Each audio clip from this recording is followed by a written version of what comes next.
Namaste, it's Renee, and welcome to my podcast, Peace, Love, Abundance. And today, I'm going to dive right in. But today we're going to discuss 3 ways to detox without making food be the main objective. It's January, and January tends to be the number 1 month of everybody detoxing, right? Through the holidays, you may have overindulged, or even if you don't overindulge, it just seems like it's ingrained in our minds these days that on January, you start the new year, you detox, so that supposedly you're starting the new year out nice and clean and fresh, right? Well, I am a master herbalist, as well as a yoga instructor and nutritionist.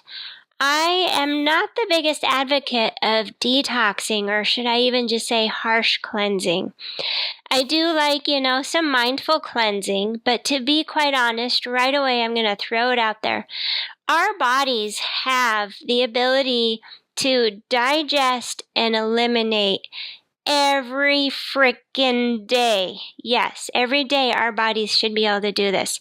There is even times of the day that your body, the organs of your body are at their peak working abilities, and then also a time of the day when certain organs rest. Now, I'm not going to get too much into that biological clock that happens every day in our bodies, but do know that our organs all day, every day, have the ability to do their jobs, do them completely, and digest whatever you're taking in and eliminate whatever you no longer need. And this can also, if you listen to some of my other podcasts on Ayurveda, digestion and elimination goes beyond food. It also is how we even digest when you turn on the news and you watch the news or read the newspaper or notices on your phone about the news. How do you digest the news? And then how do you even eliminate what really isn't relevant to you or what really isn't important to you in this moment right now, right? So you take in and digest what you can handle or tolerate, and then you let go. So, whenever it comes to detoxing, in my opinion, there are multiple ways to detox. And today we're even just going to kind of cover, a little bit about, the mind and body. It goes along with Ayurveda, the theory that we are constantly digesting all day. Again, whether it's you're learning something, watching the news, eating, drinking something, relationships, you digest relationships, you name it. We have to digest it. You look at beautiful scenery around you, you're digesting the scenery around you. You're sitting in traffic, you're digesting the traffic because you're digesting that moment. And that's kind of really what it means to even live in the present moment, to be very present in your life. Same with elimination. By the time you're done with that traffic, you're ready to eliminate that. It's in your past, it's in your history, you're home now. You're going to eliminate the feelings of sitting in traffic. Whatever you digested during traffic, you're going to let it go. So elimination on the other end.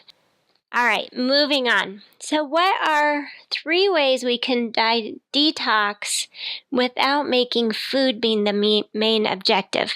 Because let's face it, if you ever have done a regimented detox where you can only eat certain foods and you eat at a certain time of day and you mix a protein drink in for lunch and then have a light dinner or vice versa, you skip breakfast, you intermittently cleanse. There are so many fads out there, right? There is just so much out there to digest and even eliminate from your life. And how do you decide what you should digest? Should I do the elimination diet where I eliminate the known allergens and eat only this small group of foods over here and then reintroduce them? Should I do the protein mix? Should I kind of starve myself for a few days and only take in protein mix or juice cleanse? My answer to all of that is no, no, and no. Because again, if you're treating your body well every day, it has the ability to digest and eliminate every day. Our sweat glands, if you're not constantly using antiperspirants, then your sweat glands should also be able to eliminate whatever you've come in contact the last couple of days and you sweat. You should be able to let it go. Honestly, if there's anything in your body that you've been holding on to for months or even years, if you have a whole year of detoxing to do, that's kind of nasty. And along the way, you've just been holding it all in.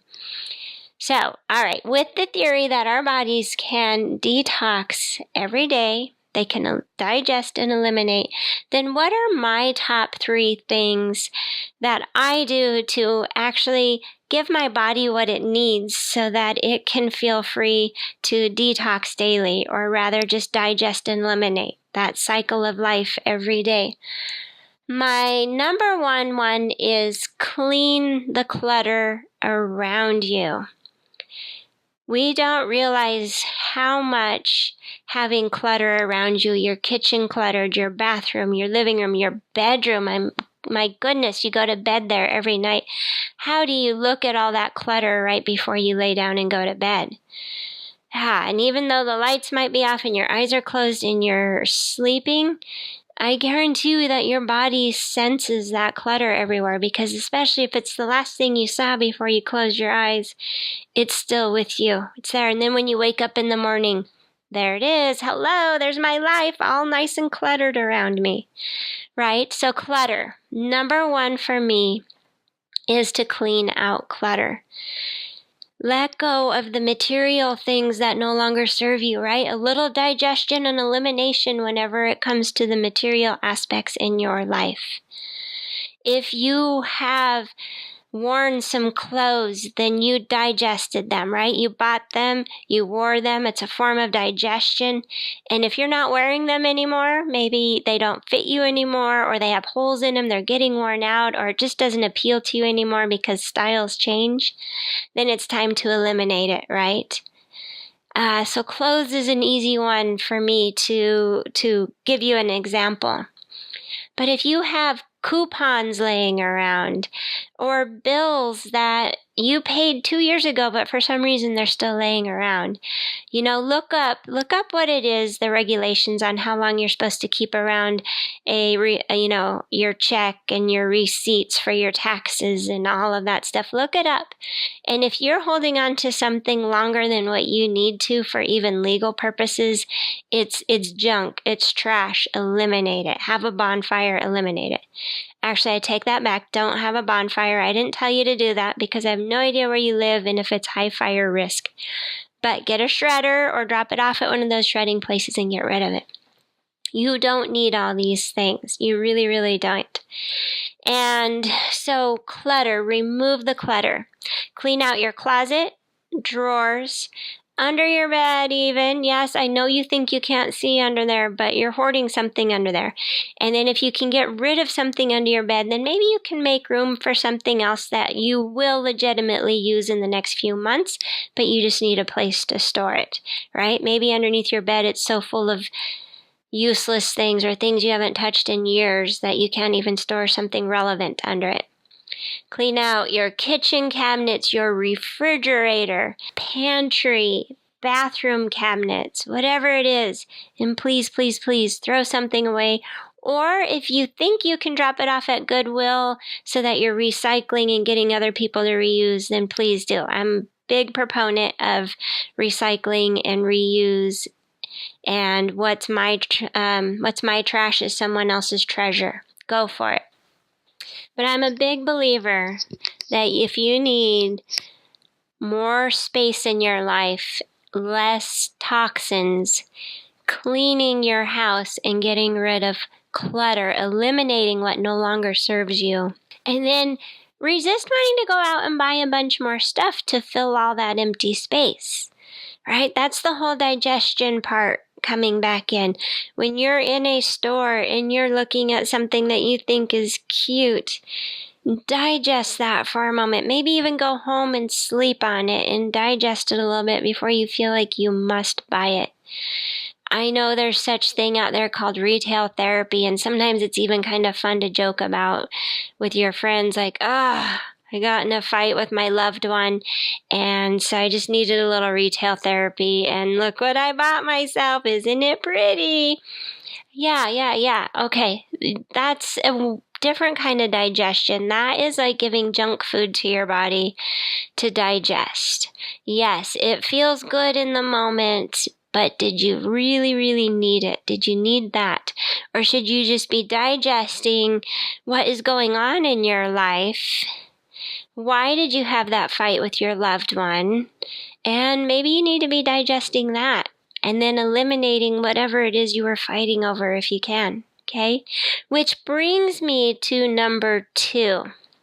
Number 2 way of detoxing without making food an objective or an object. And that is eliminate the need for advice. I just recently was listening to another podcast and she brought this up. It's Sahara Rose. She brought this up to she called it an advice detox. Just turn it off. Take a break from seeking advice and start to just listen to your own intuition. She was really speaking about our own intuitions. But you know what? Your own intuition can't digest and eliminate if A, there's tons of clutter around you, and B, you are so full of excess advice that you don't even really know what to truly do with your life. Eliminate the need for advice. Take a break from constantly seeking other people's advice because you know what? That translates into really seeking other people's approval. Sometimes the reason why we keep seeking advice is because we want the approval from other people as well as the validation that, yeah, see, I told you I was right. I got in a fight with my loved one over blah, blah, blah, blah, blah, and I want your advice. And then when you realize that maybe their advice is similar to the way you think, you're like, see, I knew I was right, right? So your constant need in seeking advice is actually you constantly seeking approval. When really you just need to sit down and breathe and listen to your own intuition. Listen to your own gut. I do believe in a little research here. I'm a research junkie, so maybe research a little bit, read up on whatever the subject is, read up on it a little bit, but then, sit with your thoughts. Sit with what you read up on. And then what does your intuition tell you? I think these days with the ability to constantly Google, now even though I did tell you to research a little bit, I think the ability to constantly Google things or being able to text and call or email anybody at the drop of a hat, you can have a conversation so easily these days that we don't even know how to listen and trust our own intuition anymore. Because we have all these outside resources that can make decisions for us. You can plug in a podcast or go to YouTube and look up anything that you need to know these days rather than challenging yourself to digest the situation that's right in front of you. Digest it, listen to your intuition, and then be able to eliminate what you think isn't going to work and go with what does work. All right, so you're with me here. We've cleaned out the clutter. We're eliminating the constant need for advice, aka approval, and starting to listen to our intuition. Now, let me throw a little something out there. Your intuition is your gut. Like people always talk about, I should have listened to my gut instinct. So, along with all of this, if you were eating healthy foods daily and letting your body and your organs of your body do their job of digesting and eliminating all day, every day, it's the cycle of life within us, then maybe your intuition would be more accessible because then you don't have gut wrench like, I shouldn't have ate those $1 chicken nuggets from Burger King because now my stomach is upset. Or is my stomach upset or is my intuition talking to me, right? So if you are eating healthier, Now, I don't want to make food the objective here because I think that we obsess about food too much these days. That's another thing. Going along with always seeking advice and approval, we're always seeking the best eating plan out there, right? So when you are also taking a break from advice and junk food, then you can start to listen to your gut a little bit more, and you might be able to understand the different signals like, oh, do I have indigestion? Or is this my intuition speaking to me? And honestly, I just want to laugh right now because listening to what I'm saying right now is kind of funny. It is so elementary and so obvious.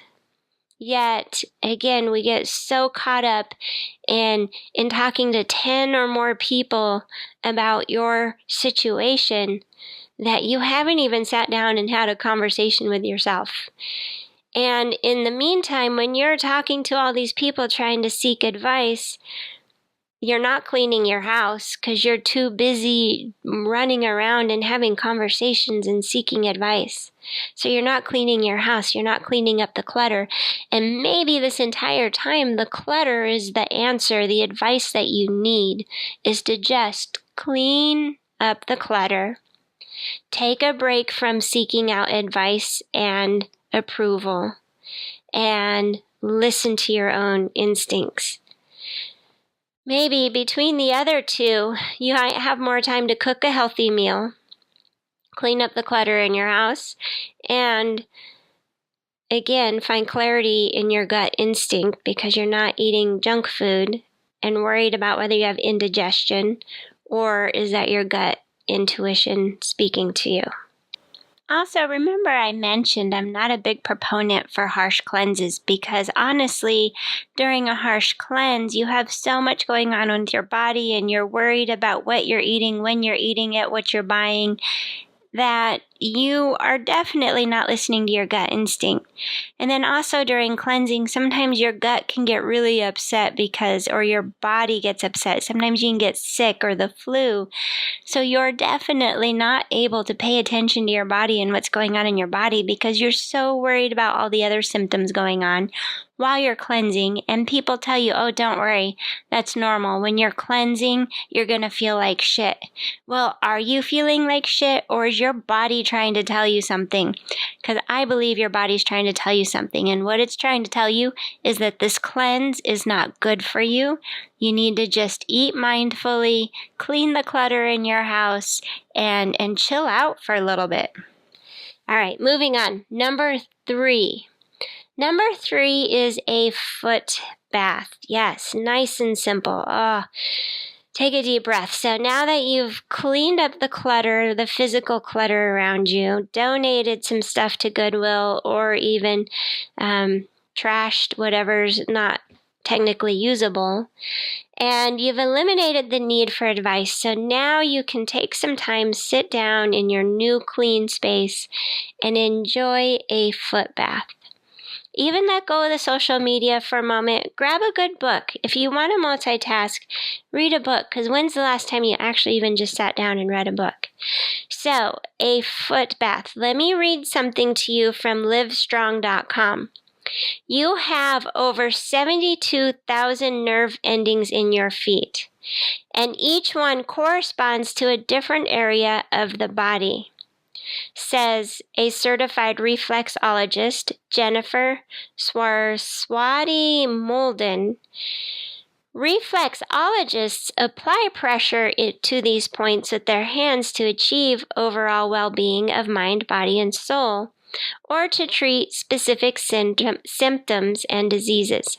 Soaking the feet also works on the principle that the feet are connected to every part of the body and uses the healing power of water to bring relaxation and draw toxins out of the body through the sweat glands in your feet. So, sit down, soak your feet. Epsom salts is pretty simple. But you could even also get some Dead Sea salts or any kind of sea salt. If you have some good sea salt in your house, throw some sea salt in it. Clay. I made a foot bath tea. I call it a tea because it's got several herbs in it, like calendula flowers, lavender flowers, lemon balm, rosemary.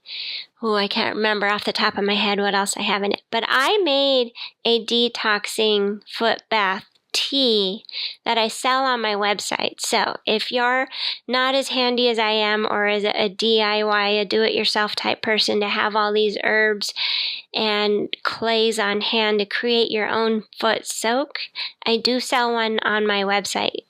And it's amazing and wonderful. I get lots of good feedback on it. But you can also do a good DIY, or like I said, Epsom salts keeps it simple.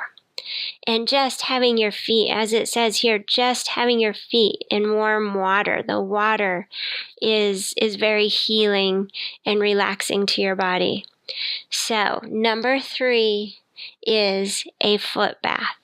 If you can take a full body bath, go for it. If you have a bathtub, even my foot bath soak tea is good for a bath. You have to use more because it's a big bathtub.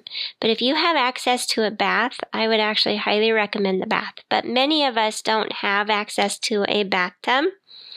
Or again, if you'd like to read a book and not worry about getting your book wet, you can multitask that way. But I do encourage you to drop the social media, let go of the constant advice seeking, clean up the clutter around you, and do a nice relaxing foot bath. And that kind of concludes for today. Those would be my top 3 ways to detox without making food be the main objective. Because let's face it, we're already a nation obsessed about food. Even if you don't jump on the health food bandwagon, you are probably obsessed with your favorite Chick-fil-A or $1 chicken nuggets at Burger King, whatever it is. You have your relationship with food. We all have a relationship with food. Some of us have a healthier relationship with food. Some of us have an obsession with thinking that you're being healthy with your food, but really it's the other extreme to eating junk food. You are putting too much control and too much thought into your food versus the person who will just eat anything, right? So let's just take a moment.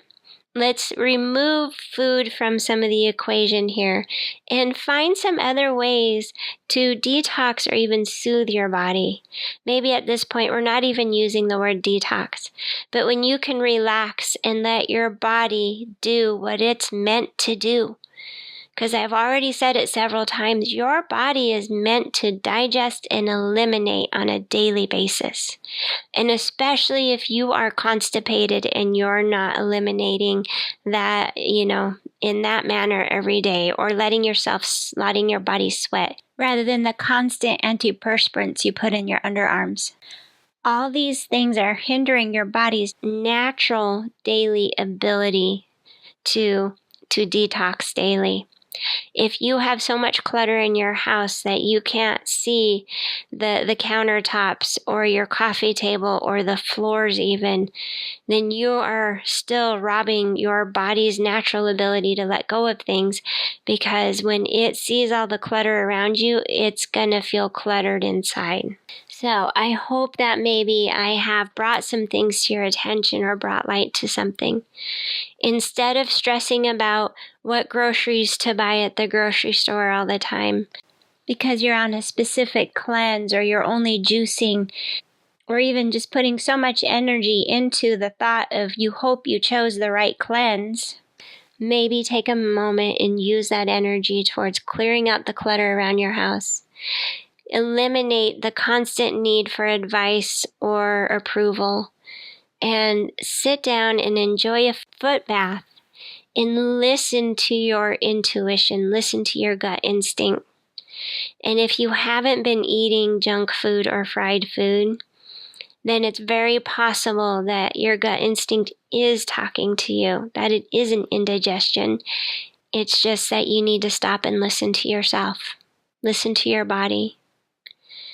You can do it. I know you can. All right, this is where I leave you today. I leave you with peace, love, abundance, and namaste.